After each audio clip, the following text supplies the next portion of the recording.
24 नवंबर आस्था योग चिकित्सा ध्यान एवं नशा मुक्ति केंद्र पर गेट चौराहा राधा स्वामी सत्संग के पास मिशन मंथन आयोजन किया गया। सुबह 11 बजे सभी पेरेंट्स अपने बच्चों बच्चियों के साथ आए। बहुत ही अच्छा सुंदर आयोजन था। 2 घंटे के इस आयोजन में जिसमें समाज में फैली कुरीतियां, जो विकृत मानसिकता की शिकार हो रही लड़कियां अपने उम्र में उस पड़ाव पर जहां पर उन्हें पढ़ना लिखना होता है, ग्रेजुएट करना होता है, पोस्ट ग्रेजुएट करना होता है, कंपटीशन की तैयारी कर एक अच्छे भविष्य के निर्माण के लिए तैयारी करना होता है, उसी उम्र में वह दलदल में फंसकर अपना बहुत बड़ा नुकसान कर लेती हैं। उन्हें इस दलदल से बाहर लाने के लिए अधिकतर बच्चियां जो निश्चित ही ब्रेन वॉश की शिकार हो जाती हैं, वह अपना बड़ा नुकसान कर लेती हैं, जिससे वह पूरे जीवन पछताती हैं। सही मार्गदर्शन के लिए हमारे योगाचार्य ओपी टेलर सर द्वारा एक शानदार वर्कशॉप ली गई। आपने कहा, युवा अपने जीवन का एक पल भी खराब ना कर अपना खुद का परिचय बनाकर समाज कल्याण व देश हित के कार्यों को आगे बढ़ाए। देश का युवा ही देश की एक मजबूत नींव रखकर देश को शक्तिशाली बना सकते हैं। पर आज का युवा भटक रहा है। ट्रेंड, रील, देखा देखी व अन्य संसाधन जिनका उपयोग देश की प्रगति के लिए होना चाहिए, वे न होते हुए उन रास्तों को चुन लेता है जहां देशगत की ओर जा रहा है। हमें युवाओं को आगे लाना ही होगा, नहीं तो ये देश विकृत मानसिकता का देश होकर विदेशी षड्यंत्र का शिकार हो जाएगा। हम सभी को मिलकर इसके लिए आगे आकर सभी के सफल प्रयास में सामर्थ्यवान भारत का निर्माण करना है। आस्था योग परिवार के इस आयोजन में 40 से अधिक परिवार के 100 से अधिक युवाओं ने इस कार्यशाला में आकर इस मंथन को आत्मसात किया व संकल्प लिया कि भविष्य में हम अपनी शक्ति की पहचान कर देश को उन्नतिशील राष्ट्र निर्माण में सहायक होंगे। देखें तिमिर किरण की खास रिपोर्ट।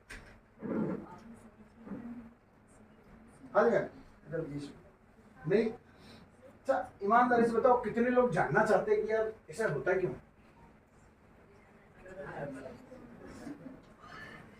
लगभग सभी जानना चाहते हैं। आपका कारण यही है।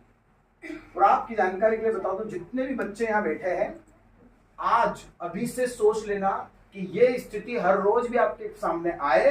You need to remove this all kinds of negative thoughts. है ना, नेगेटिव थॉट्स में नहीं मूव कर पाओगे, लेकिन वो जो एंगर वाली फीलिंग आ रही है ना, उसको आप कंट्रोल कर सकते हो। उसके पीछे रीजन क्या है? क्योंकि यही चीज आपको एक दिन आक्रामक बना देती है। ध्यान रखना, इन्होंने इनका जीवन जी लिया, आपके पेरेंट्स ने। अभी इसका मतलब नहीं कि अब यहां से दुनिया छोड़ दी उन्होंने, मतलब इनको जो स्टेज से बाहर आना था वहां से ये आ गए। आप चाह कर भी अपने मम्मी पापा को नहीं सुधार सकते हो जो बिगड़े हुए आपकी नजर में। सुधार सकते हो? मेरे पापा को मैं सुधार सकता हूं क्या? जो परिवर्तन से रूपांतरण का रास्ता है वो एक ही है। क्या है वो? मुझे पता है कि नहीं कर पाओगे, लेकिन कोशिश करने में कोई हर्ज नहीं है। Trying something does no harm. कोशिश करने में कोई हर्ज नहीं है कि हम उस व्यक्ति को, उस बात को स्वीकार करें। लिम्बिक सिस्टम, हमारे ब्रेन का एक पूरा लिम्बिक सिस्टम है, और वो लिम्बिक सिस्टम जब विकृत होता है तो आपको जानकर आश्चर्य होगा कि हम किसी भी भाव को किसी भी कीमत पर, किसी भी स्थिति में नियंत्रित ही नहीं कर पाते। और उसका रीजन है ये, इस लिम्बिक सिस्टम के कुछ ब्रेन के महत्वपूर्ण पार्ट, जिसमें ये पूरा एक सेट ऑफ स्ट्रक्चर है ना, अलग अलग। मैं आपको बताऊं, मैंने आपसे कहा था कि आपकी दृष्टि इधर उधर ना जाए। इसमें सबसे महत्वपूर्ण चीज है थैलेमस। ये क्या करता है? आपके पास जो भी कोई सब्जेक्ट विषय आता है, आपने आपकी आंखों से देखा, कानों से सुना, नाक से आपने देश, मैंने पहले देश से बात की थी, अकेला इस दुनिया का एकमात्र देश है, एकमात्र देश इस सृष्टि में जो भाव को परिवर्तित, रूपांतरित करने का दम रखता है, रहा है। और आगे कितने लोगों को उम्मीद है कि हम सर मोमबत्ती जलाएंगे, मशाल यात्रा निकालेंगे, आंदोलन करेंगे, सरकार को गिराएंगे, और ये सारी कोशिश करके हम देश में रेप रोक देंगे। बहुत सारी ऐसी बातें बोलते हैं। आपको पता है जब ये बातें बोली जाती है तो कहाँ जाती है ब्रेन में? बता दिए कहाँ जाती है? थैलेमस। क्योंकि सुनी हुई बात कहाँ जाएगी? थैलेमस। और वो जो रिले स्टेशन है वो कहाँ भेजेगा? कहाँ भेजेगा वो पता है? वो पहले जाएगा प्रीफ्रंटल लोब ब्रेन के इस पार्ट में। अब इस पार्ट में महिला और पुरुष के ब्रेन के डेवलपमेंट में बहुत अंतर है। तो जब ऐसी बात, मान लो मैं डॉक्टर साहब के पास जाऊंगा, डॉक्टर साहब आपसे मैं बहुत प्रेम करता हूँ, आपके बिना जी नहीं सकता हूँ, मैं मर जाऊंगा, इनको कोई इफेक्ट ही नहीं होगा। अब पागल हो गया, हाथ छोड़। ऐसा करके मतलब ये इनको मेरा मतलब श्योर नहीं है कि आपको मजाक लगेगा, मजाक ही रहेगा ना। लेकिन सेम प्रोसेस यदि किसी लड़की के साथ की जाए तो उसको मजाक नहीं लगेगी। तो अभी कई लोग जो मैं रिसर्च कर रहा हूं, मेरे सामने आया कि वो किसी लड़की के पास या तो ब्लेड लेके चले जाते हैं, कई बार चाकू लेके चले जाते हैं, और वो कहते हैं कि मैं तुम्हें चाहता हूं और देख लो मैं हाथ काट लूंगा, मैं मर जाऊंगा, मैं सुसाइड कर लूंगा। और जब उस लड़की को बोला जाता है, जैसे उसको बोला जाता है, तो उस लड़की का कौन सा पार्ट काम करना शुरू करता है? Limbic system. और लिम्बिक सिस्टम क्या मालूम है? भावों का घर है। जितनी भी फीलिंग्स हमारे अंदर स्टार्ट होती है वो लिम्बिक सिस्टम से शुरू होती है। सर, जैसा कि आस्था योग क्रांति अभियान परिवार द्वारा मिशन जो हमारा मंथन चल रहा था, और उस पर आज आपने लगातार 3 घंटे करीब इन सबके सामने जो समक्ष बातें रखी, तो मैं चाहूँगा कि इसका उद्देश्य क्या था, बताएं सर। सर, इसका एक ही उद्देश्य है कि हम किसी तरह से अपने घर से एक शुरुआत करें कि जो आज जैसे महिलाओं के साथ दुराचार हो रहा है, तो सर हम सोचे बहुत ज़्यादा हम लोग बहुत सारी चीज़ों पे टॉपिक पे बात करते हैं, लेकिन इस टॉपिक पे बात नहीं करते। हमारी सारा डिपेंड हो जाता है कानून के ऊपर, और मैं ये कह रहा हूँ कि कानून के ऊपर डिपेंड रहेंगे तो महिलाओं के साथ जो भी रेप हो रहा है, जो भी दुर्व्यवहार हो रहा है, वो तो बढ़ रहा है, घट तो रहा ही नहीं। आप सजा भी दे रहे हैं, तो आखिर हम करें क्या? तो सर हमें अपने घर से शुरुआत करनी पड़ेगी। हम क्या कर रहे हैं? हम क्या अपने बच्चों को महिलाओं का सम्मान करना सिखा रहे हैं? यदि कहीं कुछ गड़बड़ हो रही है तो उसको सुधारें, और उसको सुधारने का सबसे अच्छा तरीका बताया कि हमें 2 चीज़ों पे ध्यान काम करना पड़ेगा। एक, हमारे ब्रेन को बार-बार शब्द इफ़ेक्ट करते हैं। दूसरा, हम जिन चीज़ों को देख रहे हैं, तो हमें कहीं न कहीं हमारे समाज को नीचे से ऊपर ले जाना पड़ेगा सुधार में। वो सुधार की आवश्यकता है, और यही उद्देश्य है सर। सर, बार-बार मैं देखता हूँ कि कहीं न कहीं बोला जाता है कि माता-पिता अगर घर पे परिवार में बच्चों पर ध्यान देते हैं, तो कहीं न कहीं इसका सकारात्मक परिणाम आते हैं। लेकिन कई माता-पिता ऐसे हैं जो नौकरी, व्यवसाय, काम के कारण बच्चों पे ध्यान नहीं दे पाते हैं, तो उसके लिए क्या करना चाहिए सर? देखो सर, हमारा समाज माता और पिता दोनों के ऊपर डिपेंड करता है। आप बच्चे पैदा कर रहे हैं, पहली चीज़। पुराने ज़माने में जाइए आप, जब कुंती माता ने पांडवों को तैयार किया था, अकेली माता थी, सिंगल मदर थी, तो कैसे किया होगा उन्होंने? हमें इस पे थॉट करना होगा। कई सिंगल मदर भी है, सिर्फ काम नहीं, कई माताओं के जो पति का देहांत हो गया, अब मम्मी अकेली बची है, अब वो सिंगल मदर और बहुत अच्छी पेरेंटिंग कर रही है। सर, सबसे पहले महत्वपूर्ण चीज़ एक ये है, खुद सोचे कि जब या तो आप मम्मी ना बने, माता-पिता ना बने, यदि बन गए हैं, तो फिर आपको ये समझना होगा कि मुझे मेरे बच्चे को वो प्रेम देना होगा जो उसे चाहिए। क्योंकि सबसे बड़ी समाज की कमजोरी ये है सर आज की स्थिति में, कि बच्चों को प्रेम नहीं मिल पाया। अभी एक रिसर्च पढ़ रहा था मैं, उस रिसर्च में ये पाया गया कि जितने भी कैदी है जेलों के अंदर, उन्हें प्रेम नहीं मिला, इसलिए उन्होंने हिंसात्मक रास्ता अपनाया। और प्रेम नहीं मिलने का कारण जो होता है वो मम्मी होती है। यदि मम्मी अपने बच्चों को प्रेम देना बंद कर देगी, बच्चों का जो भोजन है सर वो प्रेम है। जैसे ईश्वर का भोजन श्रद्धा है ना, बच्चों का भोजन प्रेम है। अब आप या तो काम करना है तो फिर काम ही कर लीजिए, बच्चे मत करिए। और बच्चे यदि आपने कर लिए तो स्कूल के ऊपर मत थोपिए। हमने बच्चों को स्कूल, कोचिंग क्लास और जितनी भी इंस्टीट्यूट चल रही है उनके सुपुर्द कर रखा है। वहां से वो बच्चा क्या सीख रहा है, हमारे पास इतना भी समय नहीं कि हम उसको जान सके। बार बार मैं बोल रहा था कि आपके बच्चे के मन में क्या चल रहा है। सर, एक माता पिता नहीं जानेगा तो कौन जानेगा? तो आप नहीं जानोगे और दूसरा कोई जानेगा तो उसको तो गलत डायरेक्शन देगा। तो आपको अपने बच्चे को सही डायरेक्शन देना है तो आपके बच्चे को आपको जानना होगा। उसको समझाने से काम ही नहीं चलेगा, समझ में नहीं आती। जान कब पाएंगे? जब उसकी एक्टिविटी हम देखेंगे। सर, जैसा कि आज जो सेमिनार था मिशन मंथन, और जिन जो बातें आपने रखी, निश्चित रूप से ये बातें खुले रूप पे नहीं कर पाते हैं। जो खुले रूप पे आपने चर्चा भी करी, तो मैंने भी कई लोगों से भी चर्चा भी करी, तो उनको उनको ऐसा लगा कि कहीं न कहीं इस तरह की आवश्यकता है। तो बताएँगे सर, इस तरह के सेमिनार लगातार होना चाहिए?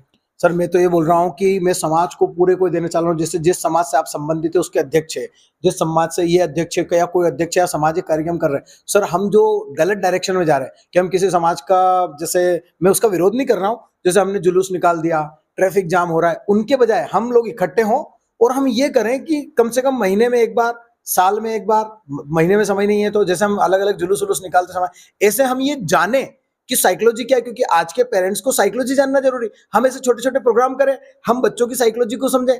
आप बुलाएं, हम लोगों को बुलाएं, हमारी आस्था योग क्रांति की टीम को बुलाएं, डॉक्टर साहब को बुलाएं, और इन प्रोग्राम को करें और बच्चों को समझें। बच्चे माता पिता को समझे, बच्चों के लिए अलग प्रोग्राम रखवाएं, वो भी समझे। सो दो परिवार, दोनों दो लोगों का, माता पिता का और बच्चों के आपस में जो तालमेल है वो होना चाहिए, और वो वैचारिक तालमेल होना चाहिए। क्योंकि सर जनरेशन गैप 25 साल के बाद आती है। आज मैं 25 साल के बाद में देखूंगा तो जनरेशन गैप आ जाए। जनरेशन गैप मैंने 25 साल के बाद में किसी जो भी मेरे सामने खड़ा रहेगा उसका थॉट और मेरा थॉट अलग रहेगा। उसके बीच में सामंजस्य स्थापित करने के लिए हमारा संवाद होना बच्चों से जरूरी है, वो भी खुले मंच से और सारी बातों पर, हर टॉपिक पर। सर आपका पूरा परिचय? मेरा पूरा नाम ओम प्रकाश टेलर है और मैं अभी फिलहाल में डॉक्टर साहब के साथ इंदौर में काम कर रहा हूँ। साथ ही मैं भगवत गीता के ऊपर काम कर रहा हूँ, ताकि हमारे जो धर्म को लेकर बड़ी कंफ्यूजन है बच्चों को, या जो सत्य सनातन धर्म की बात करते हैं लेकिन उसके बारे में जानकारी नहीं है, उस पर भी मैं काम कर रहा हूँ लगातार। अभी मेरा 51 दिवसीय एक प्रण है कि 51 दिवस तक मैं लगातार गीता के व्याख्यान दूं, तो उसके लिए 10 से 15 जगह मेरे पास बुक है और मैं स्कूलों में जा रहा हूँ, बच्चों से संवाद कर रहा हूँ। साथ ही बच्चों से मैं इस बात पे भी संवाद कर रहा हूँ कि हमारे मन में विकृति क्यों पैदा होती है और कैसे हम इसको हटाएं।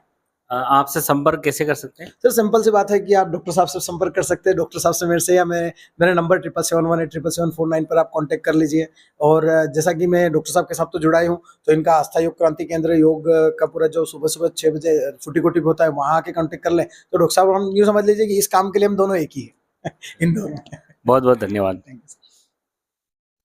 सर जैसा कि मिशन मंथन के लिए आप लगातार करीब 1 माह से प्रयास कर रहे थे कि ये मिशन मंथन को लेकर ओपन रूप से, खुले रूप से चर्चा होना चाहिए, इसमें ज़्यादा से ज़्यादा 13 वर्ष से लेके 24 वर्ष तक की आयु यहाँ पर बच्चे शामिल हों। खास तौर पे आपका मुख्य आकर्षण यही था कि ज़्यादा से ज़्यादा लड़कियाँ शामिल हों, युवक भी हों, लेकिन आज हमने देखा यहाँ पर सभी तरह के लोग शामिल थे। तो बताएं सर, किस तरह का आयोजन रहा? सर बहुत अच्छा रहा। मैंने सोचा भी नहीं था कि इतने लोग आएंगे। मुझे तो ये लग रहा था कि इस मिशन मंथन के लिए तो लोग समझ ही नहीं पा रहे हैं, और इसको और समझाते भी हैं तो उसके बावजूद भी समझ नहीं पा रहे थे। तो मेरे को ये लग रहा था 10, 20, 25 लोग आएंगे, 30 लोग आएंगे मैक्सिमम। खूब प्रचार किया, खूब मैंने सोशल मीडिया का भी उपयोग किया, पर आज कम से कम 100 लोग, बड़ा अच्छा है। सनातन जाग रहा है, हिंदू धर्म आगे बढ़ रहा है। ये निश्चित ही मेरा ये था कि जो युवा युवतियाँ हैं, जो जिस एज में 13 साल से लगाकर 25 साल तक की एज होती है, उसमें उसे कंपटीशन की तैयारी भी करना पड़ती है। ग्रेजुएशन, पोस्ट ग्रेजुएशन और अच्छे भविष्य का निर्माण उसी समय में होता है, उसी एज में। पर उस एज में लड़कियां कहीं न कहीं भटक रही है, लड़के भी भटक रहे हैं, और कहीं न कहीं ट्रेंड और देखा-देखी चल गया है, और ट्रेंड और देखा-देखी के चक्कर में, रील्स बनाने के चक्कर में कहीं न कहीं वो विकृति पैदा हो गई है।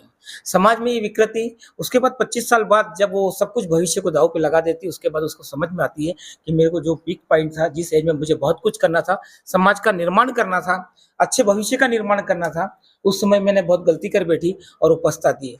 तो कई बार मेरे पास भी काउंसलिंग के लिए बहुत सारी आती हैं लड़कियाँ, और ये आती है, उनकी काउंसलिंग बहुत अच्छे से करता हूँ, समझाता हूँ। तो मुझे एक बार ओपी टेलर सर का सुना मैंने, और इस मंथन के ऊपर बड़ी अच्छी बात करते हैं, बड़ी स्पष्ट और बड़ी, और ज़रूरत भी है स्पष्ट बात करने की। अन्यथा ये कहीं न कहीं अंदर-अंदर करके हम कहीं न कहीं सनातन को डूबे की ओर जा रहे हैं। तो ओपी टेलर साहब ने बहुत अच्छे से आज काउंसलिंग की, 100 से अधिक लोगों ने यहाँ भाग लिया। निश्चित ही यहाँ के माध्यम से कहीं और भी जाएंगे। समाज जरूर सुधर रहा है, समाज आगे जा रहा है, और जो युवतियाँ जो भविष्य को खराब कर रही थी 14 साल से लगाकर 24 साल तक, या 13 साल से लगाकर 25 साल तक, उस एज में उसे बहुत अच्छा भविष्य निर्माण का मौका ओपी टेलर साहब के माध्यम से, या हम सनातन में जागने से, यहाँ जितने भी लोग आए जागे हैं, जैसे आप भी जागे हैं, आप भी जागे, सब लोग जागे हैं, तो निश्चित ही प्लस प्लस प्लस होगा और समाज आगे की ओर बढ़ेगा। सर आपका पूरा परिचय? Doctor R K. जिन, संचालक आस्था योग क्रांति अभियान परिवार। धन्यवाद सर। नमस्कार। आज ओपी टेलर सर की बहुत सी बातें सुनकर दिल में बहुत सी बातें भी आई हैं, जो अच्छी भी हैं, बुरी भी हैं। बहुत सी नई चीज़ें पता चली हैं। हमें जिन चीज़ों के बारे में पता ही नहीं था, कभी राम गीता, शिव गीता, ऐसे भी पुराण हैं, हमने पढ़े ही नहीं हैं, नाम भी नहीं सुने। उनके बारे में और सोचने का मौका मिला, उनके बारे में जानने का मौका मिला, और बहुत कुछ पता चला कि हमारी सोच किस प्रकार हमारे दिमाग में आती है, कैसे हमारे जो सुनते हैं और जो देखते हैं उनका प्रभाव हमारे दिमाग में पड़ता है, और उससे हमारी सोच डेवलप होती है। हमें किस प्रकार अपना डिसीजन लेने में सोचना चाहिए, किसी भी कार्य को या किसी भी सिचुएशन को देखने में रिएक्शन करने से पहले हमें एक ब्रेक लेना चाहिए। 15 मिनट का कोई रिएक्शन नहीं दें, देन रिएक्ट करें। 15 मिनट्स 20 मिनट्स ब्रेक लें ध्यान से। कोई भी एकदम सडन रिएक्शन नहीं दें, किसी को भी सडन बिलीव ना करें। इस पे हमें सोचने को मिलता है, और आज यहाँ आकर बहुत ही अच्छा महसूस हुआ, बहुत ही जानकार ये सेशन रहा सर का। धन्यवाद। मैं हिमांशी कालरा, और आज का जो सेमिनार था वो बहुत अच्छा था। मुझे उससे बहुत कुछ सीखने को मिला, और बहुत सारी चीज़ें नई नई पता चली कि क्या चीज़ें होती हैं, और बहुत अच्छा लगा सुन के सब। मैंने आज के सेमिनार से ये सीखा कि हमें महिला की रक्षा करनी चाहिए, देश में प्रदूषण कम हो। मुझे अच्छा लगा कि आज क्या हुआ, मुझे मेरा माइंड फ्रेश हुआ कि क्या क्या हुआ। थैंक यू कि बताया उन्होंने हमको कि इस बारे में कि क्या कोई बात करे तो ऐसे नहीं करना। जो आज यहाँ पर मिशन मंथन था उसके बारे में क्या रहा, कैसा रहा? देखिए, पहले तो मैं यहाँ सोचा नहीं था मैंने कि मैं आऊँगी, फिर मैं आई, पर यहाँ पर बहुत अच्छा लगा मुझे। और आज जो ये चल रहा है समाज में, परिवार में, सोसाइटी में जो चल रहा है, उसके लिए ये सबको जानना ज़रूरी है और ये सारी चीज़ें सब एक्सेप्ट करें जो आज सर ने बताई है। बहुत ही अच्छा सेशन था सर का और ऐसे सेशन लगने चाहिए ताकि और भी लोग ज़्यादा से ज़्यादा आए यहाँ पर और जो आज ये चल रहा है सोसाइटी में, इन सब चीज़ों से बाहर निकले। बस। आपका परिचय? मैं सलोनी जैन और आस्था क्रांति अभियान परिवार से जुड़ी हूँ। सर, आज शिविर रखा था, उसके बारे में आप बताएं कि आपको कैसा लगा? निश्चित रूप से आज का जो विषय था बहुत ही मार्मिक था। जो वर्तमान की ज्वलंत समस्या है समाज में कुरीतियों की, उसके संबंध में ओपी टेलर सर द्वारा सभी को जागृति के लिए, जन जागरण के लिए जो उनका अभियान था, उनका जो डिबेट था, निश्चित रूप से वो सभी के लिए हृदय स्पर्शी था और उससे हमारे जीवन में स्वयं, समाज, राष्ट्र के निर्माण में एक बहुत बड़ा मील का पत्थर भविष्य में साबित होगा, जिसकी शुरुआत हमारे आस्था परिवार से हुई, ये मैं मानता हूँ। इस तरह से जो खुली बातें करी ओपी टेलर साहब ने, क्या इस तरह की आवश्यकता है बार बार? निश्चित रूप से हम केवल पर्दे के पीछे या पर्दे के अंदर रहकर अगर कोई चीज करेंगे तो वो हमेशा समस्या का निदान नहीं होगा, समस्या और विकृत होती चली जाएगी।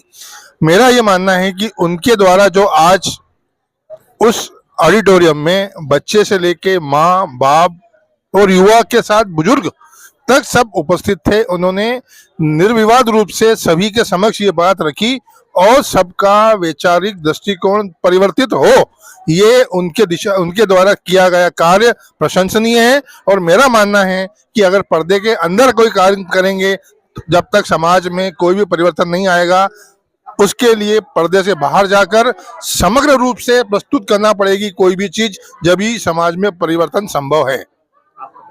मैं दिलीप परयानी, आस्था योग केंद्र का एक साधक